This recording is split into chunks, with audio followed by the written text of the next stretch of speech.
Танжиро Камадо есімді шекесі торсықтай жеткіншек алдына келген жындардың барлығының көзін айырады. Неліктен ол бейкүнә жазықсыз жындарға тиісе береді? Мүмкін олармен қырылысуды бастаған оның өзі шығар. Жоқ, олай емес. Танжиро отбасында Мауглидің клеткалары бар болғасын, олар тауда өмір сүруді құптайды. Тауда өмір сүрсе не бопты? Наоборот, табиғатта по кайфу өмірлерін сүреді деп ойласаң, осы бір керемет анимеде таулы жерлерде адамдармен қоректенетін жындар өмір сүреді, және олар қалаған уақытында келіп, бір отбасыны қырып, денелерін қан қылып, шиқырылыстарын сыртқа шығарып, қол-аяқтарын кесіп тастап. Мүмкін өздеріне солай удобно шығар, мүмкін олардың вообще басы сондай бір күндері Танжиро хатасынан шығып, главный еркек болғандықтан...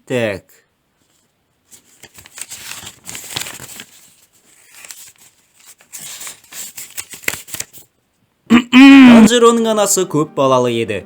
Соответственно, Танжиро көп ағалы інілі, апалы сіңілі еді.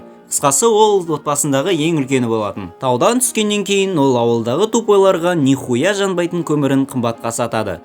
Потом үйіне барса, оның отбасын жын жеп кетіпті. Өмір бумеранг. Сонымен шілей созып кетсем, бірінші маусымда Танжиро вроде өзін прокачать етуімен өткізеді. Ал кейбіреулері екінші сезон деп ойлайтын фильмде Танжиро Ренгоку деген челға көмектеседі. Спойлер, ол өліп қалады. Ал нағыз екінші сезонда болса, Узуи Тенген деген красавицаға Танжиро қол ұшын созады. Айтпақшы, бұның бәрі соло емес, яғни тот самый үштік. Бұл Танжиро Зеницу Иноске. Осылай бір жыл күткен үшінші сезонда келіп жетті. Видеоның темасы да сол жайлы болатын. Сен бірінші мен екінші сезонды баяндамасаң, нахуй шығарып отырсың демеуіңді сұраймын. Өйткені маған глубоко похуй. Ретпен шығарамын ба, ретсіз шығарамын ба, өзім білем.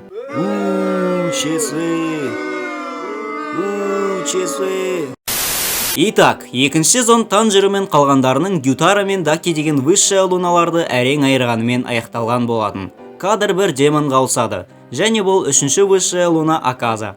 Ол жындардың болатын жиналысына телепорт жасайды, бірақ өз емес. Ал бұл деген бір демонның өлген белгісін білдіретін. Аказа ашуланады. Сол кезде бір девочка Уэнзи өзінің жақсы көретін әнін шырқайды.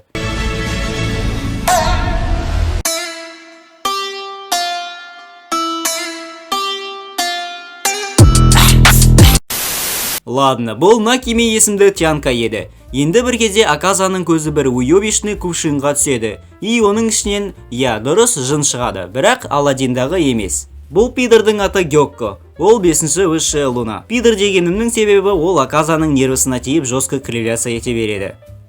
Бізге тағы бір демонды таныстырады. Ол Хантенгу, және ол 4-ші высшая луна. Түрі сүйкімсіздеу, бірақ Гёккодан қарағанда норм. Кезекті жындарды таныстыруда бізге тағы біреуін көрсетеді. Бұл нөмірі 1-ші пидор Доума. Өте бесячий кейіпкер. Аниме қарап отқан сайын жүйке жүйелеріңе тие береді. Сәйкесінше экранның ішіне кіріп кетіп, ебал осын сындырғын келеді. Мысалы ретінде... Слушай, тебе стоит как-нибудь зайти ко мне. Отличный удар. Мыналардың арасында самый адекватный жын оған қоса нөмірі 1-ші силач Кокушиба болатын. Ал осылардың бастығы болса Мудзан Кибуцуджи. Ол Уолтер Уайтның опытын жинап алып, химиялық хуйняларымен әрекет жасап бір нәрсе ойластырады. Оказывается, Мудзанға дәрі керек екен. Сол дәрінің табылмағанына 100 жылдай болыпты. Айта кететіні 100-200 жыл жындар үшін 10-20 жыл ғана секілді. Солай Мудзан өзінің қырған жындарына ашуланып, сондай бездір, сондай чортсыңдар деп айтады. Гёкко болса, менде бір информация бар дейді. Ал Мудзан болса, бессмысленный философский хуйнясын айтады. Еще нахуя екенін сезбедім, Гёкконың басын жұлып алады. Бірақ Хантенгумен бірге бар деп айтады. Қызғып кеткен Доума Гёккодан чоза информация деп сұрайды. Аказа болса, сізге бұның қатысы жоқ наху деп басының жартысын кесіп тастайды. Сонда Кокушибаның өзі келіп Аказаға ахуйлсыз ба өзіңнен үлкенге құрмет көрсетпейтін деп айтады да көтін қыстырып тастайды. Кокушиба мұнда Доумаға ғашық емес. Просто бұл душнила субординация сақтағанды жақсы көреді. Ал Танжиро болса комада жатып бір түс көреді. Спойлер ете жөрейін, түсінде ол пиздос қырылысатын жын жоюшыны көреді. Но пока бәрі непонятно. Оянғанда ол жылайды. Бір нәрсені есіме сүріп тұрғаны, ұзақ ұйқыдан оянған Танжироны көрген Канаоның көзіне жас келеді. Бір сезон бұрын Танжиро бұл қызға бостандық пен жеке таңдаудың болатынын түсіндірген еді. Себебі ол қыз туылғаннан бері құлдықта болған. Жындарды жоятын Какуши деген организацияның мүшесі Гото Танжироға сочный бисквитті апара жатады. и оны столына қоймақ болады. Но оның оянғанын көріп вахуе болып, Канаоға нахуй айтпайсың бәріне дейді. И потом онда толпа келіп бәрі қуанады. Оказывается, бәрінен бұрын Зенитсу емделіп қойған екен. Еще ол уже заданиеде жүр екен. Ал Иноске болса тоже ауыр жарақат алып, жағдайы мүшкіл болды деп Аой айтып еді. Танжиро патологта тұрған әшейін елестеп тұрған шығар дейді. Сөйтсе Қабан әлде қашан жазылып кеткен екен. Ол Танжироға мен сенен бірінші жазылдым деп мақтанады. Ну, интеллект жағынан Иноске үздік емес еді. Танжиро бір апта өткеннен кейін қайтадан здоровый болып шығады, но бұрынғы формасынан айырылады. Үш қызбен сөйлесіп отырғанда Танжиро қылышым келген жоқ па дейді. Сонда үш қыздың біреуі оған Хаганезука жіберген хаттарды береді. Онда пида мал далба қотасындырдың өзің істеп алына. Хаганезука ашулы болғандықтан Танжиро ұсталар ауылына өзі баруды көздейді. Алайда ұсталар ауылына бару оңай іс емес. Өйткені ол жер жын жоюшылар үшін маңызды точка болып саналады. Солай безопасно Танжироны Какушидің адамдары бір жерге жеткен сайын ауысып отырады. До того конфиденциальный жер болғасын жол сілтейтін қарғаға шейін ауысады. Ақыры ауылға жеткенде Танжиро дем алып сразу сразу ыстық источниктардың иісін сезеді. Наконец келіп жеткенде Хаганезуканың, яғни есімі Хатарудың жоқ екенін мына кішкентай шал айтады. Және біз оны іздеп жатырмыз дейді. Танжиро қылышы сынып қалғанын өзін кінәласа, керісінше бұған дұрыс тәчит етпеген Хатару кінәлі еді. Пока ол табылғанша источникқа барып кайфовать етіп қайт дейді. По пути Танжиро Канроджи Мицуриді кездестіреді. Бұл да кішкентай қыз секілді кривляция ететіні бар.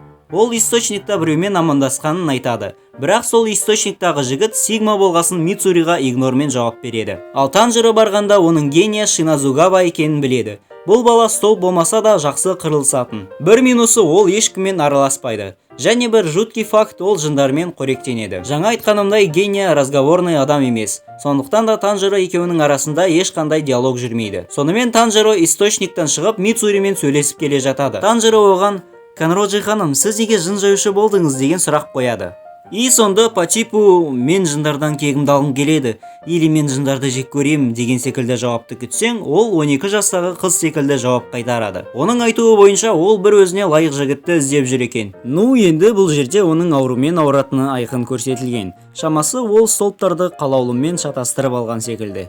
Танжиро жестко кринжовать етеді. Тағы да екеуі сөйлесіп келе жатып, Мицури оған: "Сені мықты қылатын осы ауылда бір оружие бар" деп специально құлағына сыбырлап оның баклажанын оятады. Но Танжиро Зенитсу секілердің қатарынан болмағасын өзінің сигмалық қасиетін сақтайды. Ертеңгі күні Мицури айтқан оружиеға қызығып соны іздемек болады. Жолда ол екі баланың қырылысып тұрғанын көзі шалады. Біреу бала емес, тұманың солпы Муичиро Токито екен. Және олар өздерінің арасында бір нәрсені шеше алмай тұрады. Танжиро жақындай бергенде түсінде көрген адамды көреді. Бірінші бөлім Танжироның түсінде көрген адамды кездестіргенмен аяқталып еді. Танжиро қарап тұрғанда Муичиро әлгі баланы ұрып жібереді. Сонда Танжиро барады да қалай ғана баланы ұрасың деп айғайлайды. Но Муичиро бесчувственный чувак болғандықтан оған бәрібір. Ол Танжироны бір ұрады. Сонда Муичиро ұсталарды максимально чорт қылып көрсетіп типа: "Мен Хаширамын, сен ұстасың, өз орныңды біл" деп ЧСВ екенін дәлелдейді. Танжиро керісінше ұсталарды қорғап, олар болмаса біз шайқаса алмайтын едік дейді. Ағаштың артында тұрған Хатару сол сөзді естіп тұрады. Ал Муичироға бағана айтқанымдай похуй. Ол оны ұйықтатып тастайды. Танжиро оянғасын Муичироның кілтті алып кеткенін біледі. Ол чоза кілт десең, бағана тұрған нәрсе адам емес, яғни тренировкаға арналған кукла болып шығады. Және ол 300-400 жыл бұрынғы манағы кішкентай бала есімі Катецудың ата-бабасы жасаған кукла болып шығады. Яғни бұл кукла Катецуға мұра. Егер ол сынып қалса, оны жөндейтін ешкім жоқ. Танжиро кукланың түрін түсінде көргенін жақсы біледі. Екеуі Муичиро мен кукланың арасындағы зарубаны қарап отқанда, бір пидыргүл деген қарға келіп нервқа тиеді. Ол Муичиро сендерден 1000 есе мықты, өйткені ол күн тынысы иесінің ұрпағы болып саналады дейді. Ал бұл тыныс по факту мықты тыныстардың бірі. Танжиро сол адамды түсінде көргенін айтады. Ал пидыргүл далбайыпсыз ба, сізде ондай қабілет никак болмайды дейді. Но Катецу оған ата-бабадан не только келбет, тіпті естеліктер де тарайтынын айтады. Демек Танжиро сол күн тынысының бір ұрпағы болуы мүмкін. Муичиро наконец кукланың амын шығарғанда Катецу кетіп қалады. Танжиро болса жыламаш зайбал деп оның духын көтеретін қанатты сөздер айтады. Куклаға бара жатқанда Муичироның уже тренканы бітіргенін көреді. Ол пидыр кукланың бір қолын сындырып, қылышын ап қойыпты. Катецу болса сол моменттен бастап Танжироны суровый тренкалармен қинайды. Енді оның басты мақсаты Муичиро дейтін полторашканы орнына қою.